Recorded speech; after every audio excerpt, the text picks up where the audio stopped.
Hello and welcome into the Broncos Europe Podcast, the number one podcast over the pond for Denver Broncos fans. Remember, Broncos Europe is your number one hub for Denver Bronco fans. Okay, I'm joined here, as always, by my trusty co-host, it's Mr. Kieron Morley. Good evening, Mark. Nice to be back, isn't it? Been a little while. It is. It's always great to talk football over this side of the pond, and more importantly, it's always great to talk Denver Broncos football. We are going to try and be a little bit better than we were last season. We only managed a couple of episodes due to technical difficulties, scheduling. It's always quite tricky, but we're here. We're going to try and get weekly episodes again. We're starting earlier than ever. We're going to cover free agency today. Obviously, it's been a wild start for the Broncos in free agency. So just give us your initial thoughts on how we've got on, Kieron. A+, isn't it? It's one of those, Mark. I think we come into it. You don't know what route they're going to take as their sort of back office, the management, and it's one of them. We've made those splashes that I think fans like to see. I think we've made the team better. The roster's stronger. You go into that draft a little bit more confident from the moves we've made this week. So yeah, A+ for me. I think it's been a good moves. And I think you bang on there. That the key aim of any franchise is to go into that draft without any holes. George Payton and Sean Payton have done an excellent job. I think we've got maybe 2 holes left when we're only after that first couple of days of free agency.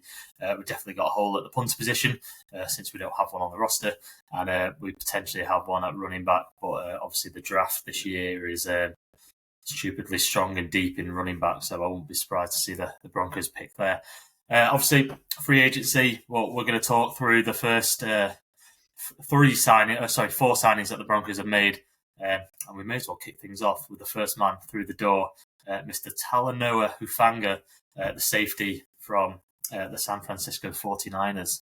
Yeah, I mean, hopefully that's not a name we're going to have to... Well, hopefully it is a name we're going to have to say a lot, Mark, but I don't envy you trying it instead of me, because it's a mouthful, but what a signing and what a name to have in a Broncos jersey heading into the season. I think, it's a decent deal. I think we're looking at it... Is it $15 million a year, essentially, is what it works out as. I think that's what... but a young sort of safety coming in at only 25, instantly making that, that secondary stronger than it was last year. I think obviously there's such an injury concerns. I think most Broncos fans have, that's been the sort of maybe the highlight, the news, the little stumbling block that has been mentioned across the signings that have come on so far, that we've made this week. But what a signing if fit, I think, is the line with this one. I think the key thing, like you just said, that he's young, he's 25, he is coming off an injury, which is always a little bit of a worry. The Broncos are one of the healthiest teams last year, which gives me a little bit of hope there that, if any team can keep a roster healthy and a certain injury player, riddled player healthy, it's the Denver Broncos. I know they revamped that room last season and it massively paid off after one of the worst injury-plagued seasons we've had. So last year was a delight there. But it's 25 years old, 49ers, he's one of the most sought-after safeties in this free agency market. So to see that news come in, it's a delight to see, really. Talk to me about the safety pairing. Obviously, he's coming in. He's going to go with Brandon Jones.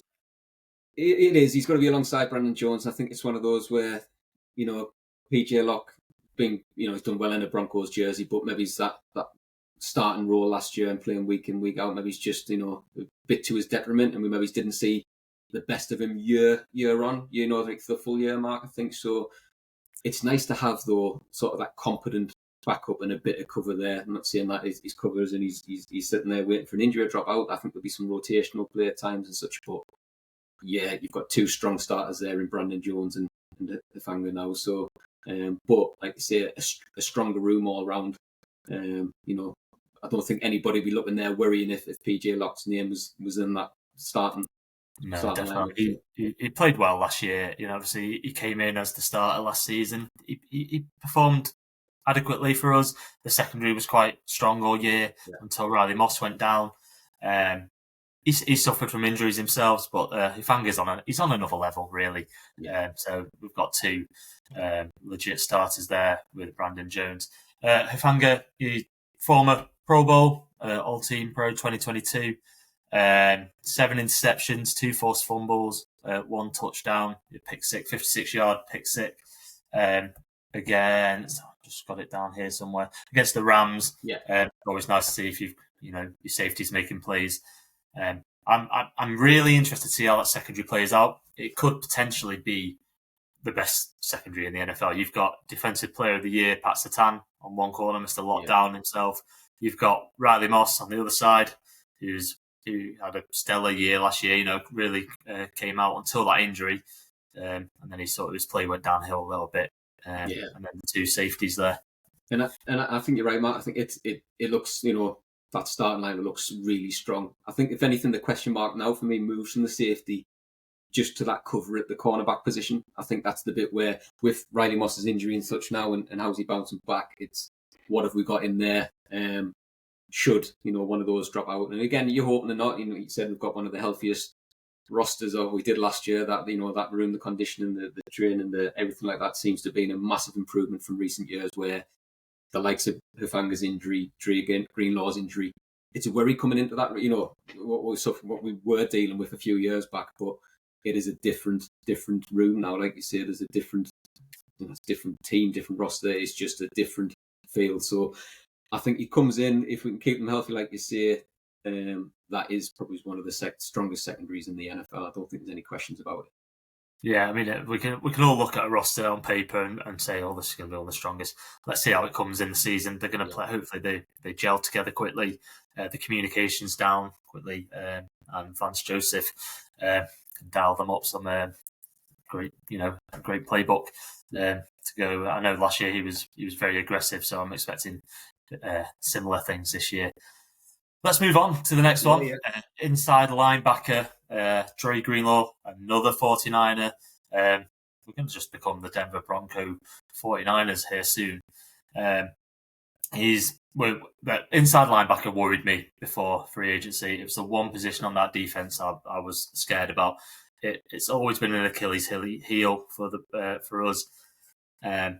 We're usually okay against the run. It's covering those tight ends and slot receivers. We just haven't been there. And Dre Greenlaw comes in to address that. He's one of the best free agent inside linebackers out there at covering. It's something we've drastically lacked since maybe Kenny Trevathan, potentially that far back. Yeah, and I think you're right. It's these 2 signings, both on that side of the ball. It's just instantly improved subject. Let's put the asterisks on the health. But again, listen to podcasts from our friends across the water this week and getting the insight from our American friends and such. And, they were touched on this similar one where actually how good does this deal look as a gamble when you're looking, and no disrespect to Cody Barton, I think played well for us last year, but the deal he goes and gets at the Titans and then what we bring in, Greenlaw on a 3-year, $35 million. It looks really good and worth the gamble, because if he's fit, you're talking one of the best inside linebackers in the league at the moment. So it's instantly improves that room. Again, there's question marks again. Right? Who's he starting alongside?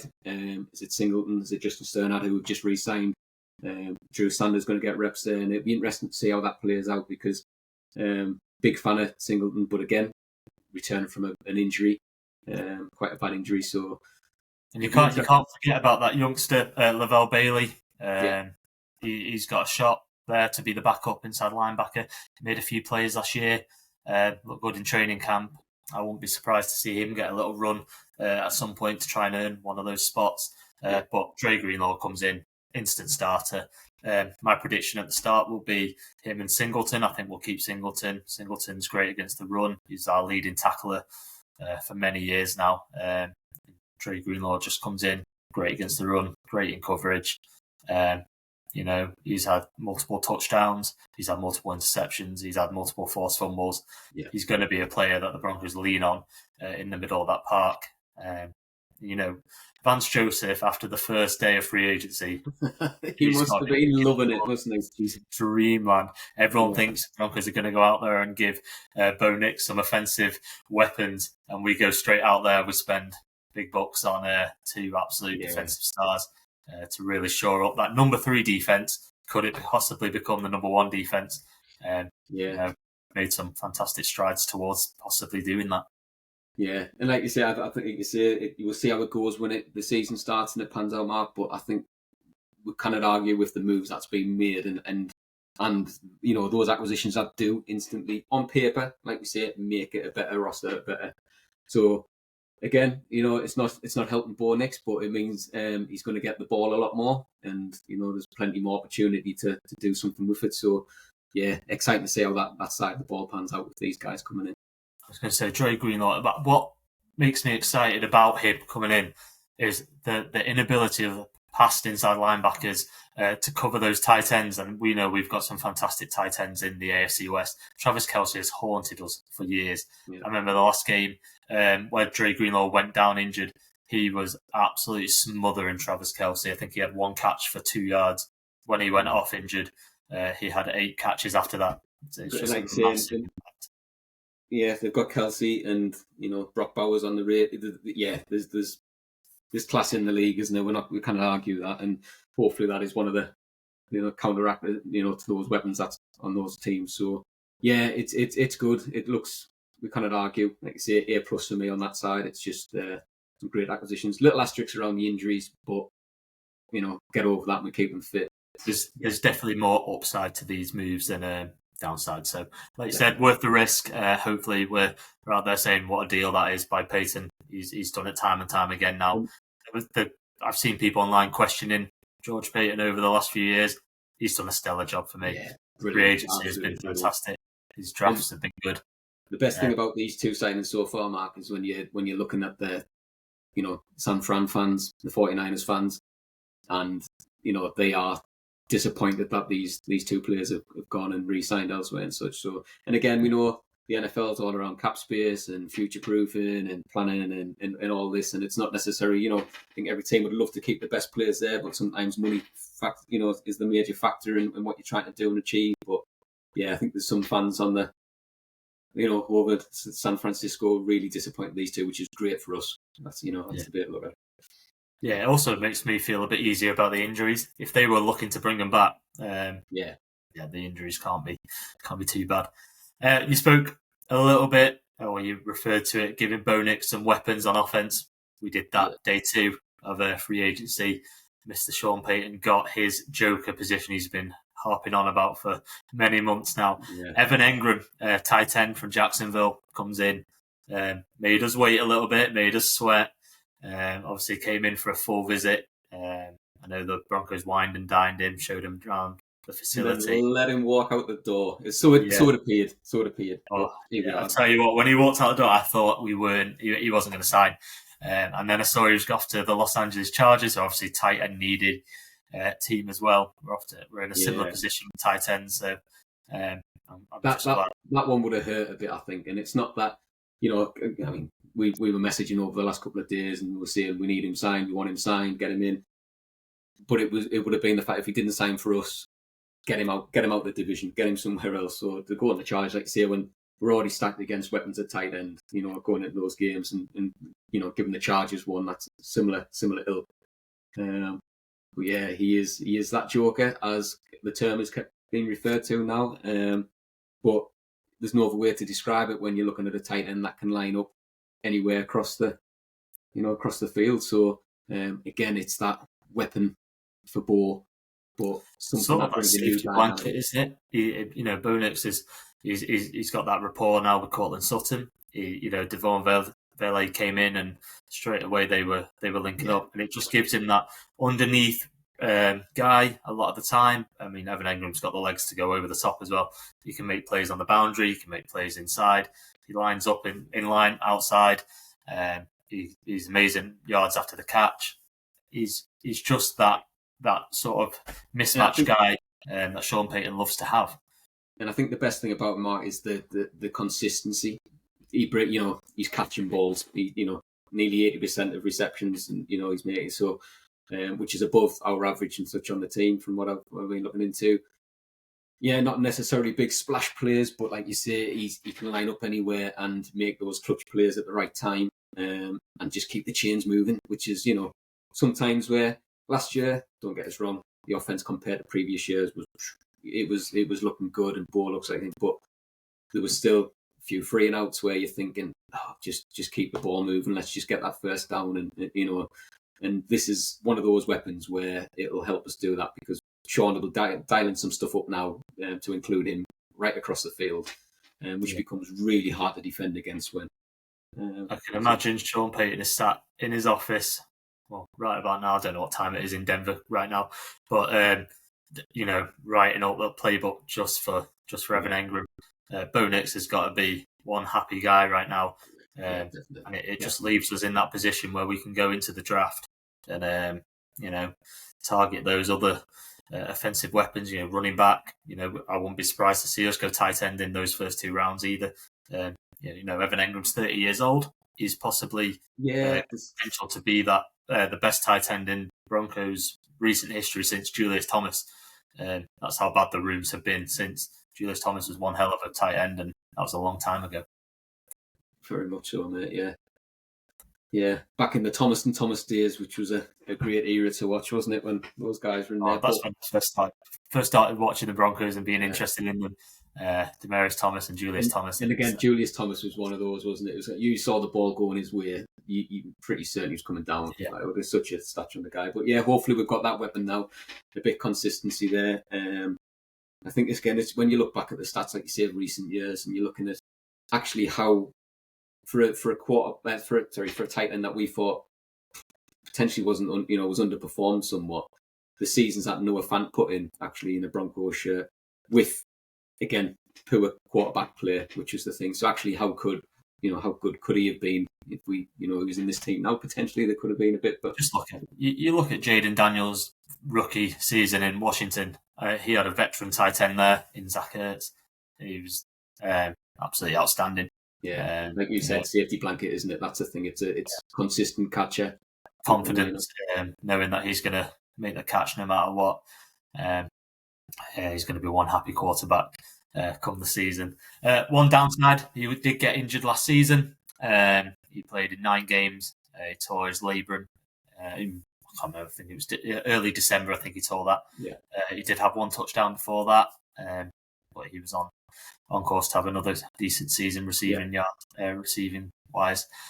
So all 3 free agency signings there. A little bit of injury history to worry about, but that's why they became free agents. Again, I don't think we've overpaid for him, Mark, which is a good thing. I think it's a decent deal to bring him in and take that, knock that little bit of risk off with the money we've put in there. But you're right, it doesn't stop with that signing. I think we need to address that position still in the draft. It's in some way, maybe not as early as we maybe were looking. I think there's quite a few Broncos fans out there thought we would be maybe going round 1 and picking up, Colson Loveland or somebody like that and going for one of those big players. But will we maybe drop back into round 2 now or something like that? But I'm similar to you. I think that first 2 rounds for me at the moment is we've still got that hole at running back. You're going to get one hell of a tight end prospect. Round 1, you've got Tyler Warrens and Colson Loveland. You're going to have to trade up to get Tyler Warren. I don't see the Broncos doing that unless they're madly in love with him. Colson Loveland would be my pick at 20. He was my pick at number 20 before. The signing of Engram doesn't stop me still picking him if he's there. No, and I think that's the beauty of what we've done so far. Other than the running back position, where I think there is a hole. But it's a deep running back class. Do you know what I mean? So I think we've come in, we've signed the right position groups, and it just gives you that little bit of flexibility. I think going into it now, not that Sean and George won't be coming in with players in mind and a plan in mind and attacking who they want and trading up if they want to trade up, trading back if they want to trade back. But when other players are sneaking off the board, it just gives us a little bit of versatility, doesn't it, to switch it up and move around because we're so solid across the board now, except maybe for the running back position. Yeah, I mean they've just done a great job so far. I would give them an A+ on their free agency. The last one they brought in, little one under the radar. There were reports that Broncos were going to make a big splash at wide receiver. Then reports came out from Broncos sources that they were going to make a veteran, sort of under the radar wide receiver signing. That's exactly what they did in Trent Sherfield. He's more of a blocking wide receiver. He's special teams. He's coming in to replace Traymon Smith, who did leave the Broncos and left a hole on special teams. So, you excited to see Trent come into this team? Yeah, it's one of those when you see it pop up and in the first you see the name and you go, "Oh, it's wide receiver coming in. What is the splash?" But again, these are the moves that make it a successful season, aren't they? Because special teams with knows as important as anything else. And yeah, by all accounts, he's it's not just a special teams player, a good special teams player, and has been the last couple of years. So yeah, for me, I think it's a solid move and one that we probably had to do, Mark, again, like you say, with losing Smith this year. So yeah, see what it brings. Receiver room as well. It's a weird one. It's sneakily under the radar, I think. How good it can actually be. You've got Courtland Sutton. People argue whether he's the number one receiver or number two. I'd put him firmly in that number one wide receiver category. I think going into last year, there was more question marks coming out of it. I think that connection with Bo, it's a bit more solid. And again, I think all the talk is that we will extend him and give him that new deal and because of what he's shown. So that in itself could be the big splash we make at receiver. And again, like you say, there's some sneaky players in there, ones that we've yet to. I mean, Troy Franklin, who we've not really, but a couple of glimpses towards the end of the season. Did he finally get that one big connection with Bo? Yeah, in the so it's massive play, great touchdown. But I think we'd attempted that about 8 times in previous games, and not one of them had come off. So it was nice to finally see one come off. You got Marvin Mims Jr., who they unlocked at the end of the year. Yeah. I don't know what changed, but they gave him touches, and he was like a gadget player. He was he was running back at points. He was always motioning. He was deep. He was underneath. Yeah, he was on fire. Multiple 2-touchdown games. So I'm excited to see the step he'll sort of take. You got Mr. Third Down himself, Devon Vele, doesn't drop many. Has that connection with Bo, which is just nice to see. I think he'll make strides as well. Yeah, like you say, it's strong. It's young. That's the thing, And again, we're looking now, unless we do make that splash and bring in a veteran.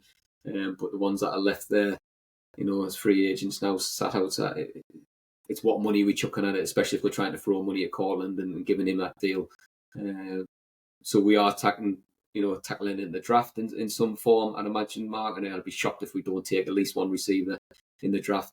Because the room, it's young, it's sneaky good, but again, there's not a lot of depth there at the moment. I think, outside those 4 players.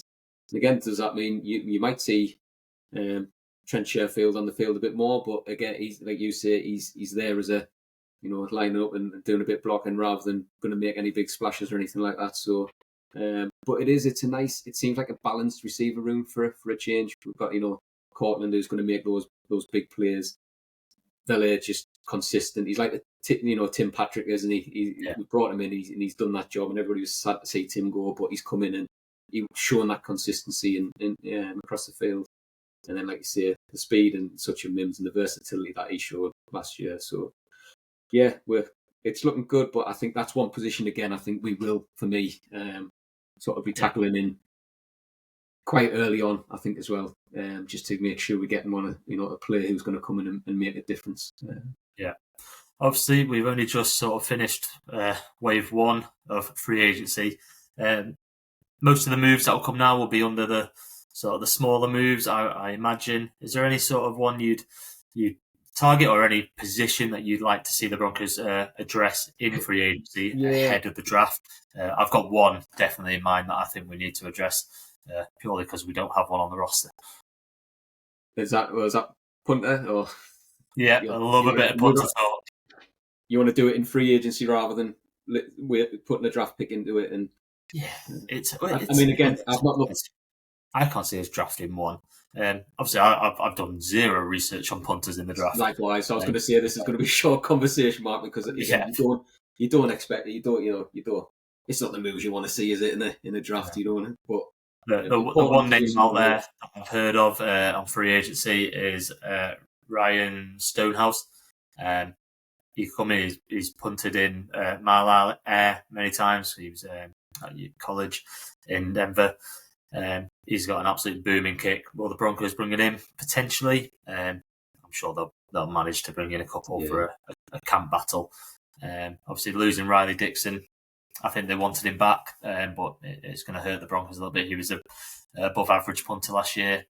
Multiple times he pinned it inside the one.